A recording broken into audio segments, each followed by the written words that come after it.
할렐루야. 또 새날은 밝아옵니다. 이 새벽에 예수님께서 겟세마네 동산에서 기도하셨던 예수님을 다시 한번 되새겨 보면서 주님 언제 오십니까? 언제 오시렵니까? 우리 주기철 목사님 작사 작곡했던 주님 고대가를 생각해 봅니다.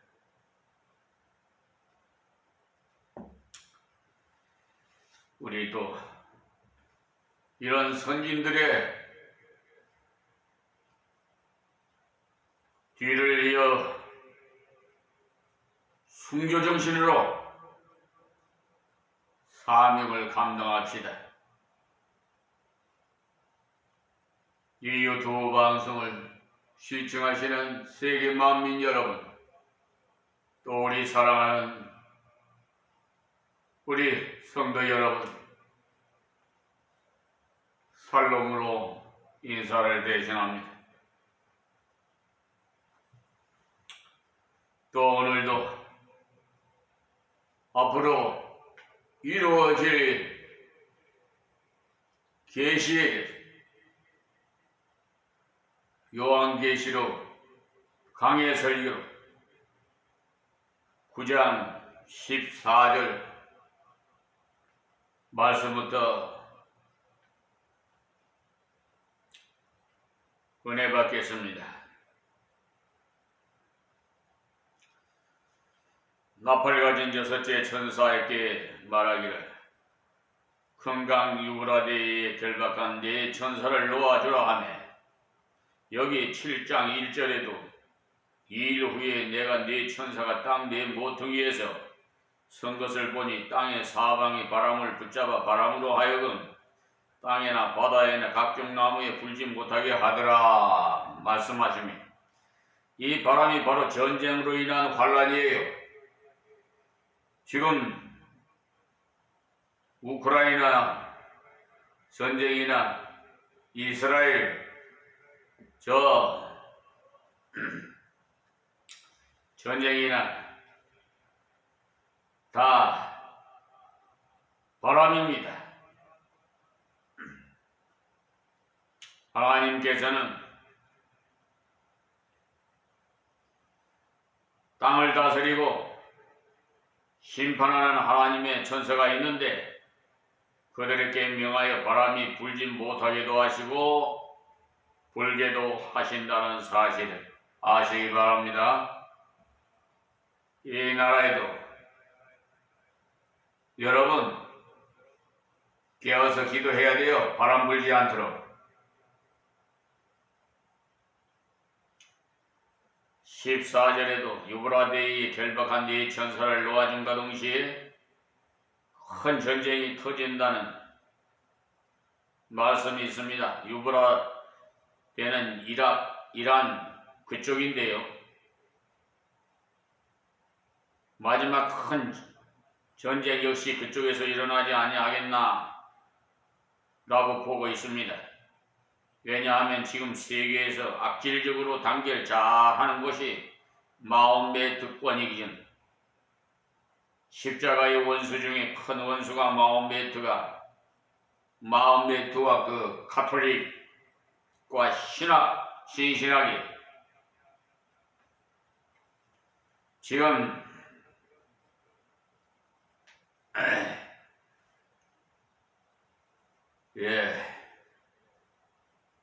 선교사가 들어가지 못하는 나라도 있어요. 그 나라가 다 아랍권이에요. 소위 말하는 해격권이에요. 그런데 우리나라는 해격권을 들어오게 만들어서 지금 잠깐 확장하고 있잖아요. 어찌 대하려고 이러는지 모르겠어. 여러분 생각에는 이렇게 자유로운데 어찌 그런 일들이 있을 수 있겠나? 그렇게 생각하기가 쉽겠지만은 신앙의 자유가 없는 곳이 지금도 많이 있습니다. 우리나라가 선교사님을 많이 보냈다 싶겠지만은 세계 선교사를 다 합하면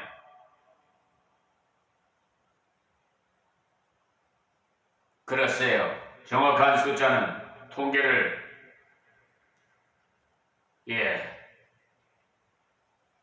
실질적으로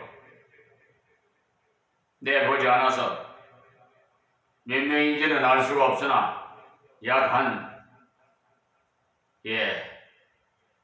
80만 정도가 아닌가 막 그렇게 그 정도로 생각합니다.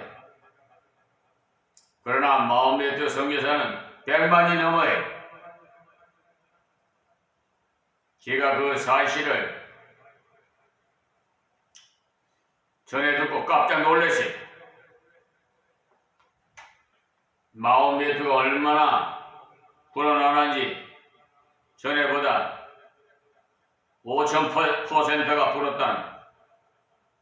그런데 기독교는 20몇 프로만 불었다고 하니까 부르는 것이 아니라 지금은 코로나 전염 원염병으로 오히려 감소세가 돼가지고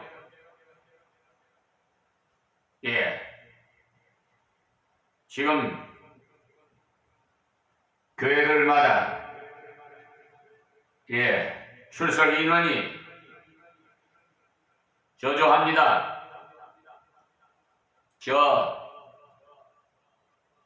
잘못된 이단들이나 광란적인 교회나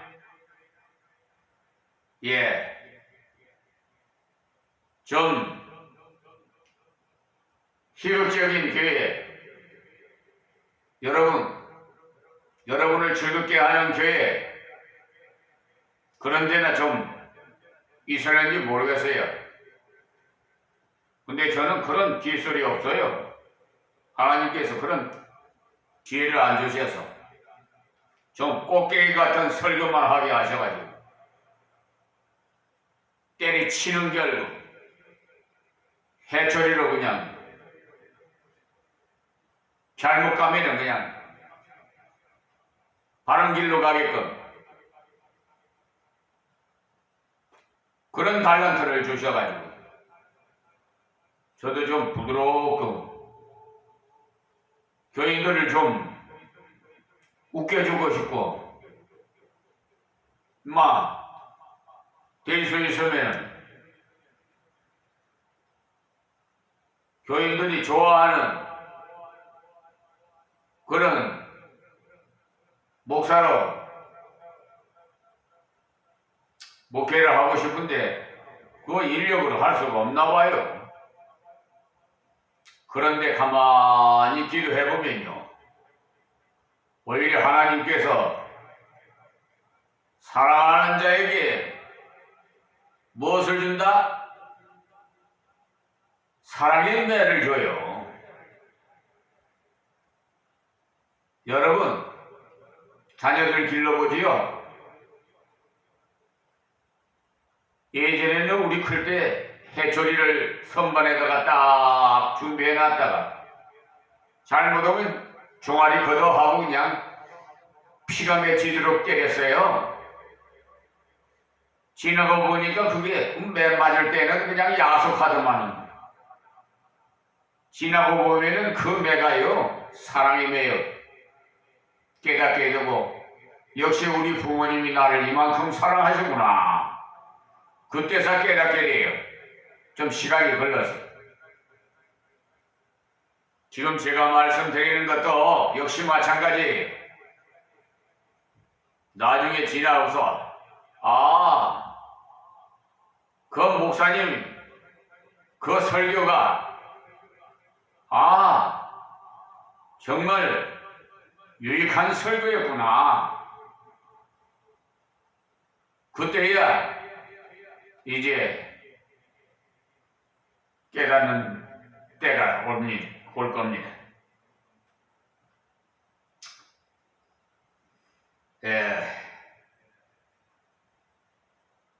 지금 말이에요. 저 서구는 복음화 되었다고 봅니다만 신신앙으로 물들어가지고 순수한 복음 믿는 사람 별로 없어요. 하나님께서 유브라데에 결박한 네 천사를 놓으신다고 하였으니까 전쟁 미치광이는 아마도 그곳에서 일어날 겁니다.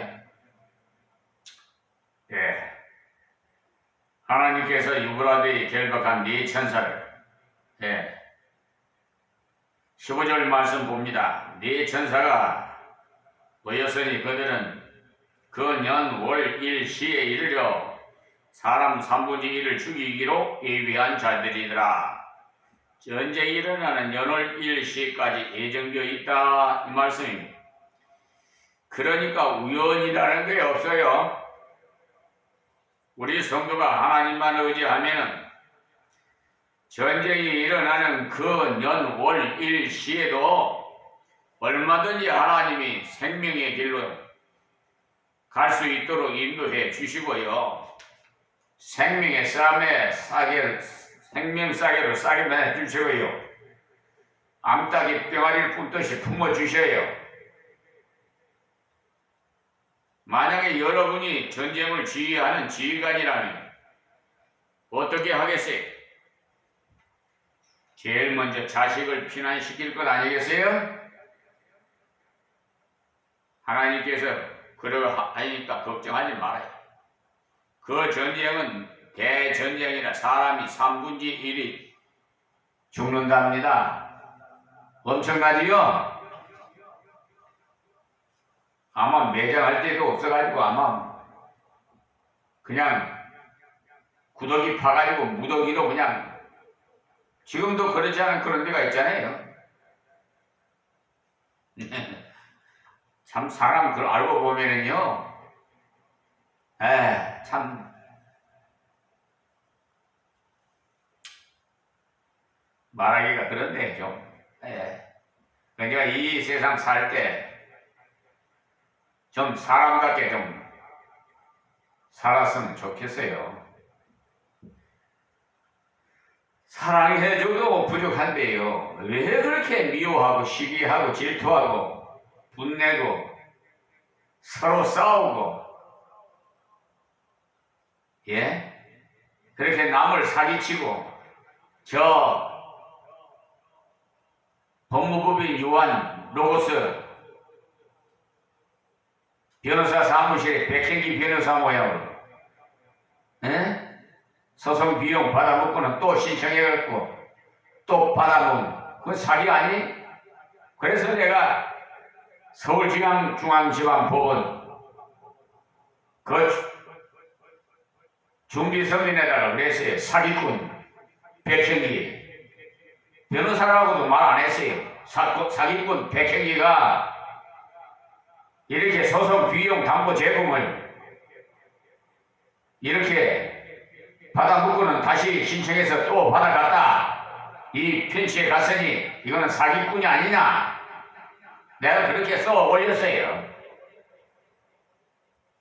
그리고 이런 변호사는 서울 변호사회에서 제명시켜야 된다. 앞으로 내가 서울 변호사회에다가 탄원서를 올리든지 무엇을 해서라도 이 백현기 변호사는 법조계에서 활동하지 못하도록 제명을 시켜버려야 돼. 그래야 이 사회가 맑아요. 지금은 이 미꾸라지 한 마리가 온 데를 더럽히듯이 말이에요.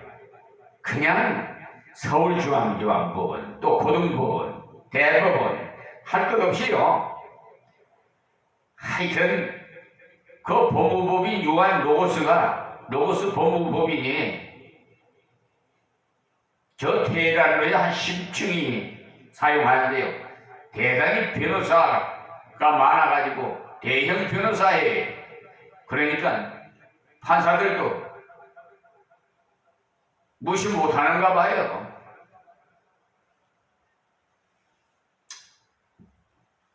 모르겠어요. 어쨌든 부린 대로 행한 대로 거둘 거니까 자기들 이 세상에 사기쳐갖고 돈 벌어가지고요. 그런 거 다 자식이 본받아요. 안 보는 것 같지요? 다 보고 있어요. 부모님이 교과서예요. 그래서 나쁜 짓 하는 사람은 3, 4대까지 구속까지 저주를 받는다고 했어요. 왜 그런 줄 알아요? 배우니까. 사기꾼이니까 사기꾼만 치는 거 배우지 뭐하고 있어요?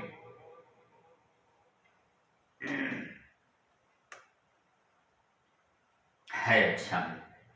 그래서 제가 그분에게 표창장을 보내줬어요. 당신의 아주 술책이 불의에 아주 타의 모범이 되므로 표창장을 수여합니다 하고.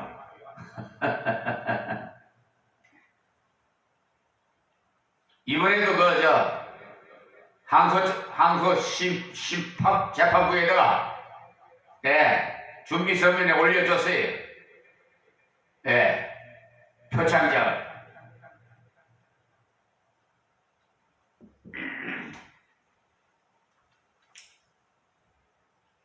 그걸 보고도 또 그 변호사하고 서로 짜고 뭐 하려니 뭐 알 수가 있어요? 이 나라의 사법부에 공적인 사법부가 돼야 되는데 사적인 사법부가 돼가지고 이게 참 문제예요.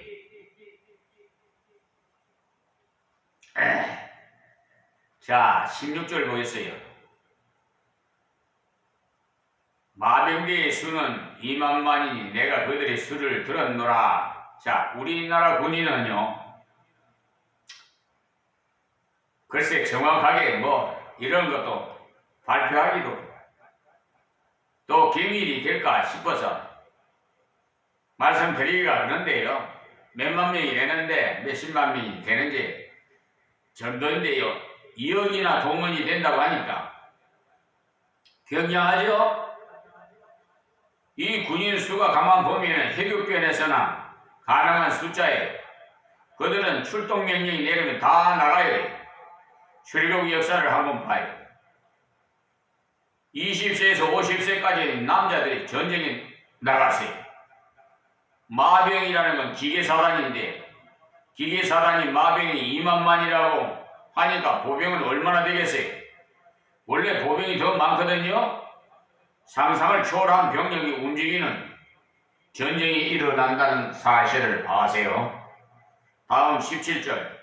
이같이 이상한 가운데라고 한 것은요, 직역을 하면은 환상 가운데가 됩니다. 번역이 약간 무리하게 돼서 아주 이상 가운데라고 했는데 환상 가운데가 맞아요. 물체적으로 본 것이 아니라 하나님께서 환상 가운데 보여주신 겁니다. 그 말들과 그 탄자들을 보니까 불빛과 자주빛과 유황빛, 흉갑이 있고 그랬어요. 불빛, 자주빛이라는 색깔은 살육과 심판을 상징하는 색깔들이고 유황은 전쟁할 때 떨어지는 폭탄 같은 것들을 말하는데 앞에 나온 것들은 다 상징적인 것입니다. 또 말들이 머리는 사자머리 같고 그 입에는 불과 연기와 유황이 나오더라. 이 말 역시도 타고 다니는 말이 아니라 상징적인 것임을 알 수 있어요. 그 말이 사자같이 생겼다는 말은 무자비하게 공격을 해온다는 겁니다. 또 입에서 불과 유황이 나왔다고 했으니까 보통 말이 아니지요. 그러니까 현대 무기가 다 여기에 해당됩니다. 폭발물이 터지면 연기가 나오고 불이 나오고, 그래서 유황은 핵무기를 말하는 것이 아니겠나라고 주장하는 분도 있습니다만은 너무 구체적으로 말하다 보면 엉뚱한 말을 하기 쉬움으로써 조심해야 돼요. 어쨌거나 엄청난 무기가 하나님의 허락하에 터진다는 것입니다. 지금 나라마다 여러 가지 무기를 갖추고 있지만은 하나님께서 년, 월, 일을 허락하시지 않으시면 터뜨릴 수가 없어요. 그러니까 우리 성도는 걱정할 필요가 없습니다. 하나님께서 당신의 자녀 중심으로 일을 이루어 가시기 때문입니다. 다음 18절입니다. 이 세 재앙 곧 저희 입에서 나오는 불과 연기와 유황을 인하여 사람 3분의 1이 죽임을 당하리라. 옛날에는 이 말씀을 읽고는 웃기는 말이라고 했어요. 어떻게 3분의 1이 죽는단 말인가 했습니다만 요사이 와서 안 믿는 사람까지도 틀림없이 그렇게 되겠다고 합니다. 핵무기가 나오고 나자 인정을 해요. 핵무기가 나오기 전에는 체질이 뜨거운 불에 풀어지고 땅이 물컹하게 된다는 베드로 후서의 그 말씀을 비웃었습니다만 지금은 안 믿는 학자들이 베드로 후서의 말씀에 놀랍니다. 이건 어떻게 그런 말을 다 했을까 하고 말입니다. 핵무기를 너무 떨어뜨리면은요, 지각이 움직이다가 잘못하면 지구가 폭발하고 바윗물이 올라와서 물컹하게 된다는 거예요. 그래서 성경의 예언이 글자 그대로 성취될 수 있다는 겁니다. 여기에서는요, 3분의 1 숫자가 죽는다고 했는데요, 얼마든지 가능합니다. 옛날에는 이 말씀 때문에 시비가 많았어요. 과학적으로 그렇게 될 수 없다는 거지요. 여러분, 과학보다도 성경을 믿으십시오. 다음 19절 말씀이에요. 이 말들의 힘은 그 입과 그 꼬리에 있으니 그 꼬리는 뱀 같고 또 꼬리에 머리가 있어 이것으로 회하더라. 어떻게 우리가 알고 있는 동물 중에서 이런 말이 있습니까? 우리 생각에 말의 힘은요, 뒷발질하는 다리에 있을 것 같은데 이 말은 마구 물어뜯고 꼬리 가지고 해한다고 하는 것입니다. 그러니까 우리가 늘 보는 그런 말이 아니라 상징적이라는 것을 알 수가 있어요. 입은 원래 소리 내는 것인데 말의 힘이 입에 있다고 하니까 말로서 사람을 망하게 하는 일을 한다는 거예요. 그러니까 말세가 되면 마귀가 계속 거짓말을 퍼뜨리게 된다는 것을 알 수가 있어요. 전쟁 중에도 계속 거짓말이 퍼질 것입니다. 유언비어가 막 난무하고 요즘도 무슨 거짓 뉴스라든가 가짜 뉴스 참 별별 시대에 다 살게 됐어요. 가짜 뉴스가 뭐야? 가짜 뉴스가 참나. 난 그 가짜 뉴스라는 소리 듣고 웃었어요. 참. 이제 다음에 무슨 뉴스가 나올는지 모르겠어요. 그냥 웃고 사는 것이 편안한 것 같아. 여러분 너무나 신경 쓰지 마세요. 가짜 뉴스든지 뭐 진짜 뉴스든지 또 유행 뉴스든지 뭐 별별 뉴스가 다 나올 거니까.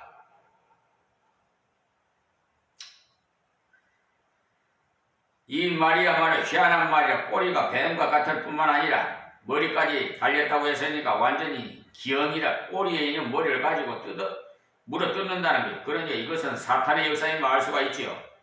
하나님께서 풀어놓으시니까 사람들을 마구 넘어뜨린다는 꼬리에 대해서는 이사야서 9장 15절의 말씀을 보고는 거짓 선지자가 일어난다는 해석하는 분도 있는데요. 너무 상세하게 말하다 보면 엉뚱한 방향으로 흘러갈 수 있으므로 조심합시다. 마지막 때가 되면은요, 사탄이 전쟁 꽝을 일으켜가지고 사람을 마구 죽이게 된다는 것만 아세요. 그런 일이 왜 일어나느냐 하면은 하나님께서 성도의 기도를 들으시고 저 악한 자들을 회개시키기 위해서 채찍을 드시기 때문이라고 했어요. 자, 20절에요. 이 재앙에 죽지 않고 남은 사람들은 그 손으로 행하는 일을 회개치 아니하고 오히려 여러 귀신과 또는 보거나 듣거나 다니거나 하지 못하는 금, 은, 동과 목석의 우소에게 절하고 했어요. 그 와중에 살아남은 사람은 그렇게 무서운 광경을 보고도 정신을 못 차려요. 그대로 악을 행한다는 거예요. 화려한 일을 이런 문명이 이렇게도 발달되었는데도 무당을 찾아가는 사람들이 많이 있다는 사실이에요. 지금 우리나라에도 등록된 무당이 50만이 넘지요? 나 정확한 건 모르겠어요. 어쨌든 간에 누가 그러는데 한 100만이나 되지 않나 합디다. 등록된 무당이 50만이나 등록하지 않고 칠그릇거리는 무당까지 합하면 그 숫자가 얼마겠어요? 우리나라만 그런 줄 알았더니 불란서나 독일 같은 나라도 점치는 그렇게 많답니다. 문명이 극도로 발달될수록 마음에 안식이 없어가지고 찾아가는 곳이 마귀 들린 자인 점치는 자가 있는 곳을 찾아가요. 전쟁이 일어나 많은 사람이 죽고 난 다음에 혹시나 하고 또 우상에게 절한다. 그러니까 어떻게든지 복음을 전해야 돼요. 듣더니 아니 듣든지 전해야 돼요. 안 듣는다고 전하지 않으면 안 돼요. 네. 다음 21절에 또 그 살인과 복술과 음행과 도적질을 예기치 아니하더라. 그러니까 20절에서 1계명에서 4계명까지 하나님에 대한 계명을 어겼고요. 21절에서부터는 이웃에 대한 계명을 어긴 것을 말씀합니다. 그러니까 신앙의 타락은 생활의 타락을 가져오더라는 것입니다. 예. 그렇게 큰 채찍을 맞고도 살인도 회개하지 않고 복술도 회개하지 않더라니. 복술하는 사람은요, 여행을 바라서 합니다. 지금도 많은 사람들이 여행을 바라서 복권을 사는데, 성도는 복권 같은 것은 사지 말아야 돼. 복권 타면은 감사한 거 많이 드리면 되지. 그런 생각은 버리고, 여행을 바라는 것이니까 하나님 앞에 합당하지 못해요. 또 음행, 도적질, 이 모든 죄들은 말세를 지배할 죄들입니다. 지금 어떻게 돌아가요?